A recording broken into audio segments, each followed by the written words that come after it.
Have you ever wanted to play Silent Hill for the Nintendo DS? Well, you can't, because it never made one for that system. You can, however, play something pretty close to it. When I say that Dementium the Ward is almost a Silent Hill game, I mean that in more ways than one. The development studio, Renegade Kid, actually pitched this game to Konami as a potential entry to the Silent Hill series.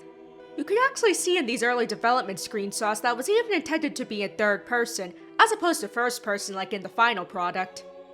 However, Konami turned them down as they didn't want such a recently formed studio to make a Silent Hill entry. Clearly, Konami knows best when it comes to their most well-loved franchises. Nonetheless, it's clear that Dementium took a fair bit of inspiration from survival horror games like Silent Hill. It begins with your character being wheeled into a mental asylum, where we learn that he's being committed because he allegedly murdered his wife. Then, it's not long before things start going to hell, and a whole menagerie of monstrosities are trying to kill you.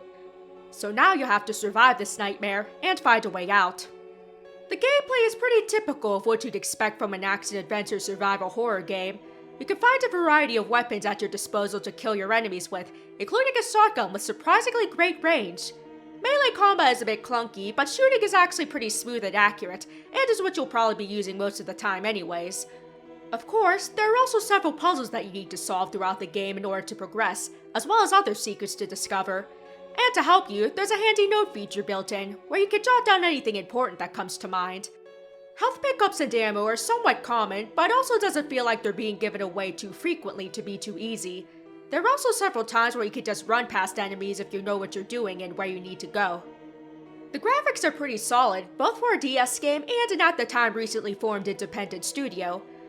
Admittedly, the levels aren't terribly varied or original in design, but does its job of looking like a creepy abandoned mental hospital. They're also pretty easy to navigate with the maps you find early on in each chapter. The ambient music is pretty good at setting a haunting atmosphere too, and is quite reminiscent of Silent Hill's soundtrack. 3D sound is also used to create an eerie atmosphere, and is actually pretty helpful during some boss fights. Speaking of which, the boss fights are pretty well made. They all have their strategies that work best, but at the same time they can still be pretty challenging, even if you know exactly what you're doing. At times it's a bit frustrating even, but in a way that makes you want to keep trying until you finally get it right. However, there is one point where it's almost hilariously easy to choose a particular mini-boss.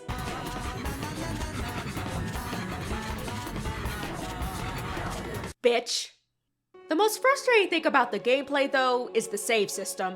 Whenever you enter a new room, you'll notice a message that says that the game is saving. However, you can only reload from those points if you quit the game and then come back. If you die, then you'll be forced to try again from the very beginning of the chapter. This can be especially irritating if you're right at the tail end, or are this close to beating a boss. So sometimes, unless you think it's better to cut your losses and start the chapter over, it's best to just turn the DS off when you're at very low health and restart the game, even if the process is a bit tedious. The story sets up an interesting series of mysteries, not just about why the hospital became infested with nightmare creatures, but also in regards to the strange hallucinations you'll see during short cutscenes. So there's also a psychological aspect that contributes to the horror. It might not be the most enthralling narrative for a horror game, but still enough to get you to keep playing. And that's how you get Silent Hill on the DS, without actually getting Silent Hill on the DS. Overall, I would say it's a perfectly fine game. There's nothing out of the ordinary it does when it comes to survival horror, and the story is just enough to keep you playing. But it is pretty much a complete survival horror experience, with combat, puzzles, pickups, and a decently eerie atmosphere. I can't say I was ever really creeped out or scared while playing, but there were certainly moments of tension, especially when resources were low. All in all, it's a pretty solid DS experience, especially considering this was the studio's first game.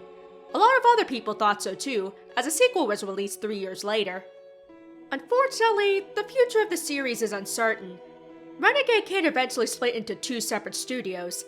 Sadly, in 2018, the founder of one of the studios, Greg Hargrove, passed away, so it's hard to say what will happen now.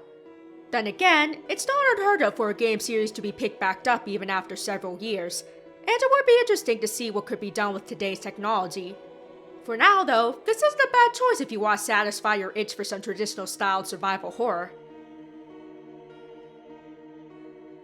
Thanks so much for watching! If you enjoyed the video, be sure to click like, and subscribe if you want to see more.